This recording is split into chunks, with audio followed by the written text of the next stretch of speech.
just got back from Florida, and as you can see, the orange car here is sitting behind me. And we went down there with the mission of trying to get a 6-second pass. It didn't happen, but we did do some pretty cool stuff. So we got the best 60 foot the car's seen yet, which is a 115. We also got the best 330, and we also got the best 8th mile the car has seen. Shop! Shop, you shop. Says ass. Base my ass to your face. What are you gonna do? Stick your head in there? No, I'm gonna talk about some of the things we did to make the car prep for 200 and why we did it. 200 plus. Put your wiener through the headlight hole. Yeah. So a couple of the things that we did to prepare for this Florida event, knowing that we were gonna go, 205 plus mile an hour. We had some issues with air coming through the headlight on the right side because we didn't have anything blocking that headlight off. I just had a piece of 6-inch pipe sticking out through there. So we built this headlight, which we basically cut up a factory headlight and did some modifications to it to allow this 6-inch pipe to pass through. You can see we just kind of cut it up and try to make it look as good as possible. It actually looks really good in some of the pictures. I'll try to put those in the video of the car with the headlight duct installed. The other thing we did was we put a drag wing on the back. So it has a carbon fiber wing from MassFab, which should help keep the car stable up top. We actually could see in the logs that the car was starting to raise up in the back end going down the track at high mile an hour. The travel sensors in the back were showing that. So the wing was put on there to help control the car at top end speeds.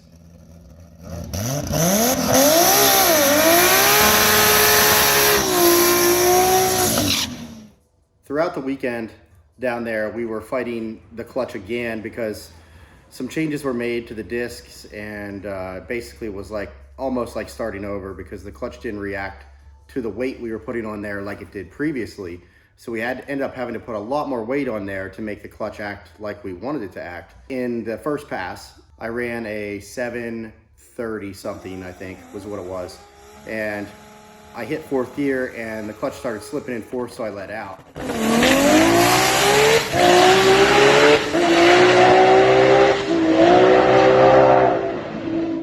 So then we came back and added a bunch of weight to it and went back up. On that hit was a pretty scary pass. I hit 2nd gear and it broke the upper control arm and it sent me flying to the left towards the wall.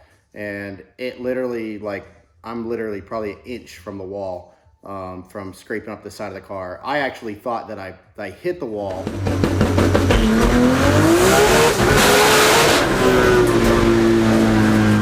Because it started to really shake and make a lot of noise after I got close to the wall. But what happened was it broke the upper control arm.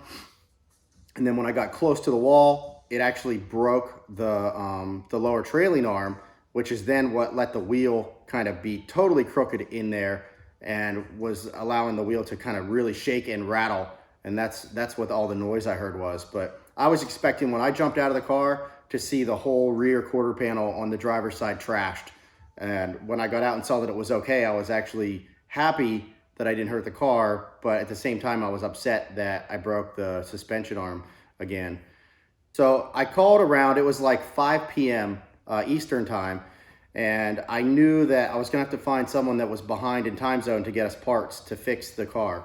So I called Sam at Powerhouse Racing, who I deal with a lot, and they had upper control arms in stock and they had the trailing arms in stock too. So I said, is it possible for you to Saturday deliver these to me down here so I can get back up and running? And he was able to do that. So we got the parts about noon on Saturday and got the car back together.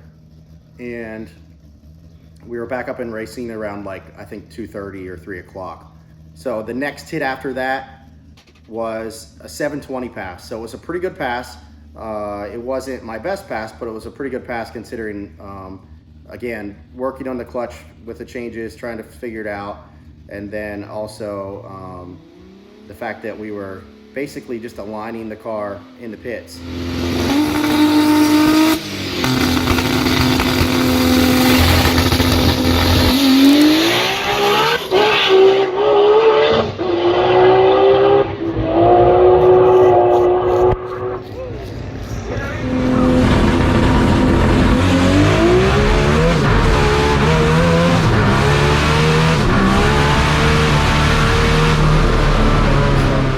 on this pass, the car wheelies a little bit in first. When I pull second, it actually wheelies again in second, which it was a pretty fun pass to drive on. Then after that pass, the next pass we made was the first round of eliminations. So in the first round of eliminations, I was up against Neil Ramkasoon in his 240 SX swapped with a 2J. We tightened up the clutch because it was slipping a little bit on that last pass, on that 720 pass up top. It was slipping, so we added more weight, and we ended up putting too much in it, and it actually bogged on the line.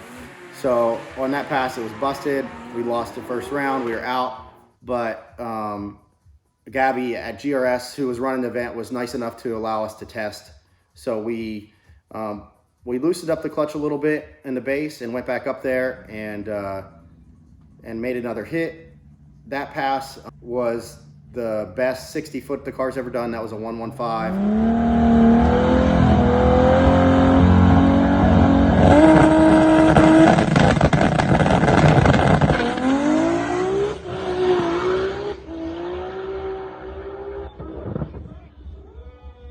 We also made some changes to the strain settings. So Chris from Pro Speed, my tuner, we shortened up the cut times, the ignition cut times on the strain gauge to try to make it shift a little bit quicker. And I think that was kind of a mistake because on the 3 to 4 shift, it made me miss fourth gear. So it ground on fourth gear and I let out. So it was on a really good pass. That was actually, I think, the best short times we've had in the car. But the 3 to 4 shift didn't happen, and it ended up running, I think, like a 780 at 140 or 150, something like that. I can't remember the exact mile an hour. It's well on its way to running a 6. We just got to put all the pieces together for a pass, and we should have the 6. So we're hoping to run that 6 at Texas 2K. So if you're planning to come to Texas, hopefully we'll put on a good show for you down there. One of the things I can say is the subframe, the Ultimate IRS subframe that I build and sell for these cars, it has held up really well through all the stresses that it's seen. So we broke the control arm, the upper control arm in Florida, the bolt that goes down through into the spindle. We broke that in Florida, and it didn't damage the subframe through all that, even though it rocked that tire in and out of the fender well pretty hard when that happened. But it didn't hurt the lower control arm, which is a part that I make. So that one survived along with and the subframe wasn't bent up or hurt or anything like that, so it survived. And that subframe has been working really well for us, especially you can see it in our 60 foot time. So a 115 60 foot time on an IRS car is kind of unheard of, especially in a stick car. So I think that kind of speaks volumes about that product and where it's going, and with some stronger parts to help support it, I think we're going to go even faster in the 60 foots. J-Rod from Oklahoma City, the green car from Real Street, he also runs that setup.